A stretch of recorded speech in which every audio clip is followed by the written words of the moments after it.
அனைவருக்கும் வணக்கம். மாணிக்கவாசக சுவாமிகள் அருளி செய்திருக்கக்கூடிய திருவெம்பாவை 16ஆம் நாள் பதிகம். சென்றைய 15வது நாள் பதிகத்தில் மணிவாசக பெருமான் நீராடுகின்ற போது இறைவனுடைய புகழை எப்படியெல்லாம் பாட வேண்டும் என்பதை குறித்து விளக்கமாக சொன்னார். சிவபெருமானுடைய புகழையெல்லாம் நமக்கு தெளிவுபடுத்தினார். இன்றைய 16வது நாள் பதிகத்தில் இயற்கையின் அழகை பற்றியும் மழை எவ்வாறு பொழிகிறது என்பதை பற்றியும் நயமாக எடுத்து கூறுகின்றார். அது மட்டுமல்லாது மழையையும் அம்பிகையையும் ஒப்பிட்டு இந்த பதிகத்திலே மணிவாசக பெருமான் அழகாக சுட்டி காட்டுகின்றார். எப்போதும் போல பதிகம் என்ன என்பதை பார்த்து விட்டு வரலாம்.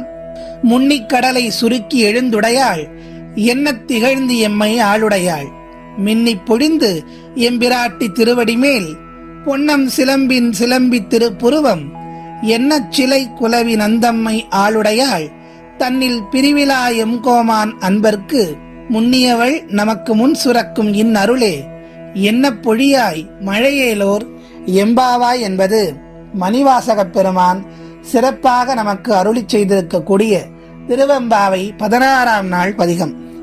எப்போதும் போல வரிக்கு வரியான விளக்கத்தை முதலில் பார்த்துவிட்டு வரலாம். முன்னிக்கடலை சுருக்கி எழுந்துடையாள், என்ன திகழ்ந்து எம்மை ஆளுடையாள். இந்த மழை எவ்வாறு உருவாகிறது என்ற விஷயத்தை மணிவாசக பெருமான் இங்கே உணர்த்தி காட்டுகின்றார். சூரியன் மூலமாக கடல் நீர் முழுவதும் குடிக்கப்பட்டு உருவான இந்த திரண்ட மேகங்கள் இருக்கிறதே, அவை எப்படி இருக்கிறது என்றால் எங்களின் சிவனாரின் தேவியான பார்வதி அம்மையை போல் இருக்கிறது என்று சுட்டி காட்டுகின்றார். ஏற்கனவே சென்ற பதிகங்களில் ஷியாமலா தேவி அவள் கருமை நிறத்தவள் என்று குறிப்பிட்டிருந்தால் அதை மீண்டும் இங்கே சுட்டி காட்டுவது போல் மணிவாசகர் சொல்லுகின்றார். அந்த மேகங்கள் எல்லாம் அம்பிகையை போல் இருக்கின்றன என்று குறிப்பிடுகின்றார். அடுத்த வரிகளில் மின்னி பொழிந்து எம்பிராட்டி திருவடி மேல், பொன்னம் சிலம்பின் சிலம்பி திருப்புருவம், எங்களோடு எப்போதும் இருந்து வரும் ஈசனாரின் இணைவியான அந்த அம்பிகையின் சிற்றிடை போல் வானத்து மின்னல் பொலிவாக வெட்டுகிறது என்று சொல்லுகின்றார். இந்த மின்னல் எப்படி வெட்டுகிறது என்றால் அம்பிகையினுடைய சிற்றிடை இருக்கிறதே, அதுவும் எப்படிப்பட்ட அம்பிகை, எப்போதும் சிவபெருமானிடத்திலே இடபாகத்தில் வீற்றிருக்கக்கூடிய அந்த அம்பிகையினுடைய சிற்றிடை போல் அந்த மின்னல் வெட்டி கொண்டிருக்கிறது என்று சொல்லுகின்றார். அதே போன்று எம்பிராட்டியான சக்தி தேவியின் திருவடி பொற்சிலம்புகள் எழுப்பும் ஒளியை போல் அங்கே வானத்தில் இடி முழங்குகிறது என்று சொல்லுகின்றார்.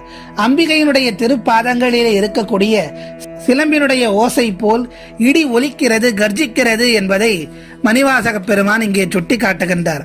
மொத்தத்தில் அந்த மழை பொழிவை அம்பிகையோடு ஒப்புமைப்படுத்தி நமக்கு காட்டுகின்றார். அடுத்த வரிகளில் என்ன சிலை குலவி நந்தம்மை ஆளுடையாள், தன்னில் பிரிவிலா எம்கோமான் அன்பர்க்கு. அடுத்ததாக வானவில் எப்படி இருக்கிறது என்பதை மணிவாசகர் சொல்லுகின்றார். அம்பிகையினுடைய வளைந்த புருவம் போல் வானவில் தெரிகின்றது. நம்மை ஆட்கொண்ட எங்கள் தலைவன் ஈசன், அவனை விட்டு இமைப்பொழுதும் நீங்காத அந்த தேவி தன் கணவரை வழங்கும் பக்தர்களுக்கு விடாத அருள்மழையை பொழிவாள் என்று சொல்லுகின்றார். தன்னில் பிரிவிலா எம்கோமான் அன்பருக்கு என்று சொல்லுகின்றார். அதாவது ஈசனை விட்டு ஒருபோதும் பிரியாமல் அவரது இடபாகத்திலே நிலைத்து நீடித்திருக்கக்கூடிய அம்பிகை தன்னுடைய கணவரான எம்பெருமானை வணங்கக்கூடிய அன்பர்களுக்கு, பக்தர்களுக்கு அருள் என்று சொல்லக்கூடிய மழையை பொழிவாள் என்று சொல்லுகின்றார்.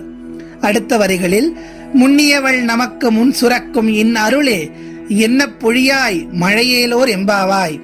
அதை போன்று கருணை கொண்ட மழையே நீ விடாமல் பொழிந்து, அம்பிகை எப்படி தன்னுடைய கணவனை வணங்கக்கூடிய பக்தர்களுக்கு அருள் மழையை பொழிந்து கொண்டிருக்கின்றாளோ அதே போன்று இயற்கையை வேண்டுகின்றார். நீயும் கருணை கொண்ட மழையே விடாமல் பொழிந்து நாட்டில் எல்லா வளமும் நலமும் உண்டாக்கி நாங்கள் நீராடுவதற்கு உண்டான வகையிலே நீ பொழிய வேண்டும், அனைவருக்கும் நலத்தை உண்டாக்க வேண்டும் என்று மணிவாசகர் வேண்டுகின்றார்.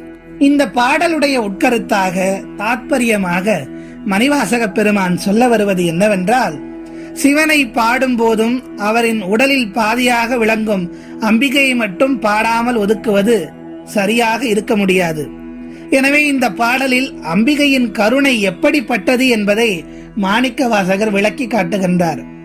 அம்பிகையின் தோற்றத்தை மழைக்கால சூழலுடன் ஒப்பிட்டு சொல்லுகின்ற மாணிக்கவாசகர், ஒரு மழை பொழிவின் போது மின்னல் எப்படி வெட்டுகின்றது, இடி எப்படி முழங்குகிறது, வானவில் எப்படி தோன்றுகிறது, மழை எப்படி பொழிகிறது என்பதையெல்லாம் அம்பிகையோடு ஒப்புமைப்படுத்தி நமக்கு காட்டுகின்றார். சிவபெருமானை மட்டுமல்ல, உலகத்திற்கே தாயாக விளங்கக்கூடியவள் அம்பிகை. சக்தியின் பெரும் கருணையையும் மாணிக்க வாசகர் போற்றுகின்றார். தந்தை கேட்டால் தான் அருளை வழங்குவார். ஆனால் தாய் தந்தைக்கு முன் வந்து பிள்ளைகளை அரவணைத்து அருளை வழங்கக்கூடியவள் என்பதை இங்கே சூசகமாக நமக்கு சுட்டி காட்டுகின்றார் மணிவாசக பெருமான். ஆகவே மாணிக்க வாசகர் சொல்ல வருவது போல், நாம் சிவபெருமானுடைய கருணையை பெற வேண்டுமானால், சிவபெருமானுடைய அருளை முழுமையாக அடைய வேண்டுமானால், அவனில் பாதியாக இருக்கக்கூடிய அம்பிகையையும் நாம் வழிபட வேண்டும்.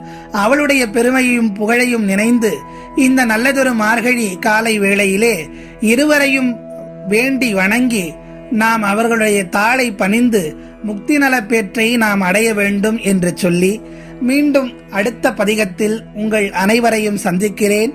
நன்றி, வணக்கம்.